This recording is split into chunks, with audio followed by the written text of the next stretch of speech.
All right, welcome back to The Explainer.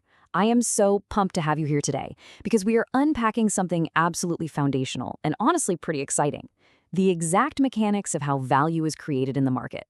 Whether you've always dreamed of starting your own venture or you just kind of want to understand the invisible forces driving the businesses around you every single day, this one is for you. We are breaking down the core concepts of entrepreneurship today, and I promise you, by the end of this, you're going to view your local bakery, your smartphone, and the entire economy in a completely different light. It's like a giant puzzle, and we're about to put the pieces together. Opportunities don't happen. You create them. I want to kick things off with this quote from Chris Grosser because it hits the nail right on the head. I mean, we so often think of business opportunities as these, magical things that just fall out of the sky into the laps of a few lucky people. But the reality? No way. It's fundamentally about proactive creation. It is about taking the initiative to really observe the world, spot a glaring gap, and then build the exact bridge needed to fill it. So, here is our roadmap for today. We're covering 5 key areas to build out your foundational knowledge. First, we're defining the entrepreneur.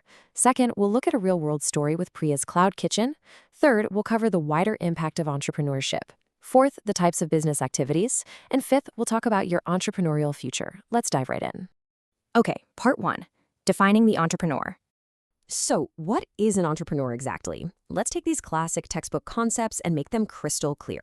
Basically, an entrepreneur is a self-employed person who takes the initiative to start a business, bears the financial risk, and introduces unique innovations. Now, it is absolutely crucial to understand that not every single self-employed person is an entrepreneur, right? Let's say you open a bakery and you simply bake and sell traditional pastries exactly like the 5 other bakeries in your town. You're a business owner for sure, but you might not technically be an entrepreneur. Why? Because you are missing the secret sauce: innovation. To be an entrepreneur, you need to create unique, standout dessert offerings, or maybe implement a totally new approach to baking that completely sets your shop apart. You're taking a calculated risk to do something different. And that brings us to entrepreneurship. It's the entrepreneur is the person, while entrepreneurship is the action. It's the actual active process. It's developing the business plan, securing the funding, launching, and running the day-to-day operations.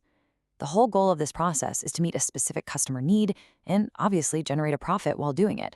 It's the engine that literally turns that innovative idea and calculated risk into a living, breathing reality.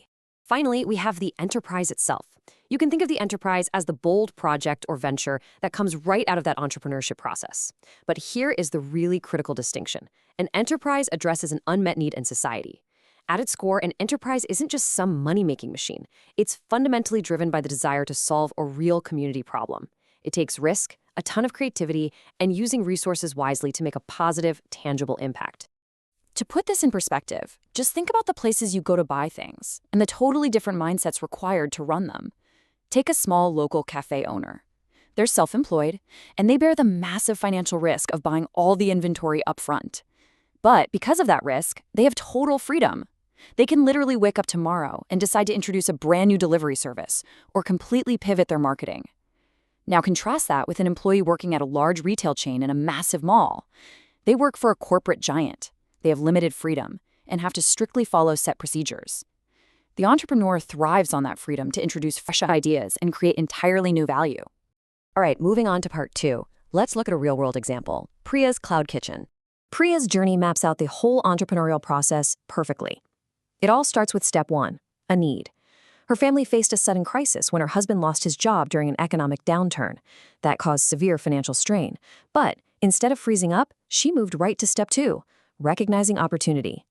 She remembered that her husband's coworkers used to constantly talk about how much they missed simple home-cooked meals. Right there, a glaring gap in the market. Step 3 is execution. She launched a cloud kitchen called Gar Ka Khana. She even enlisted her son Arav to use his social media skills to take beautiful photos of the food and share the rich stories behind their family recipes. Eventually, her husband jumped in to handle deliveries and business development. They turned a family crisis into a thriving community business that didn't just save their own finances, but actually created local jobs for people helping with the cooking and deliveries. Which brings us to part 3, the societal impact of entrepreneurship. Now, what's really fascinating here is how interconnected all these benefits are at a macro level.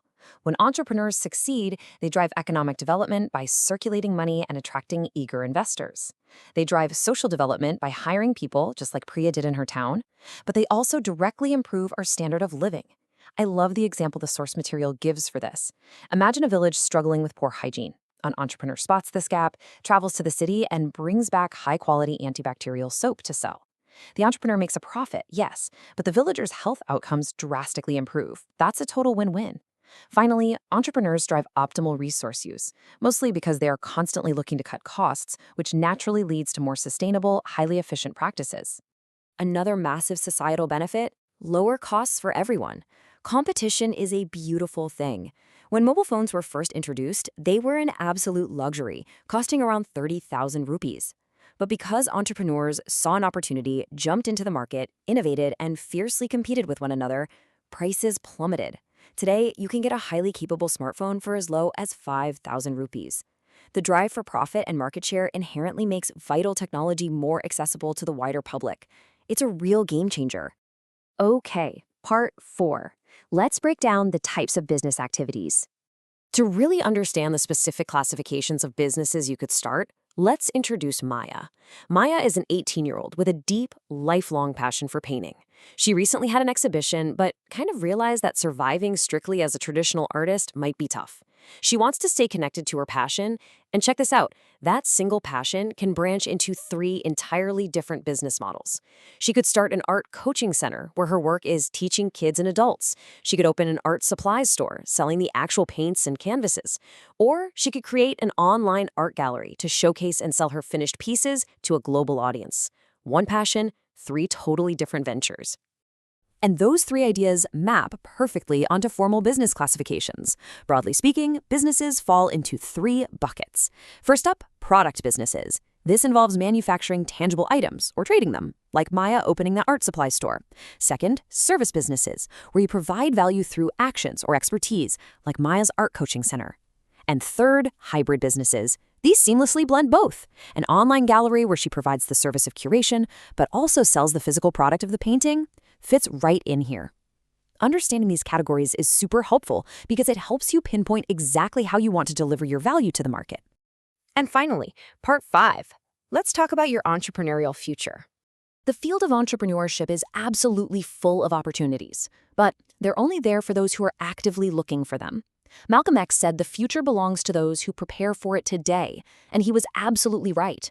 You have to prepare by observing the world around you, identifying your own unique talents, and having the bold confidence to tackle new challenges head-on.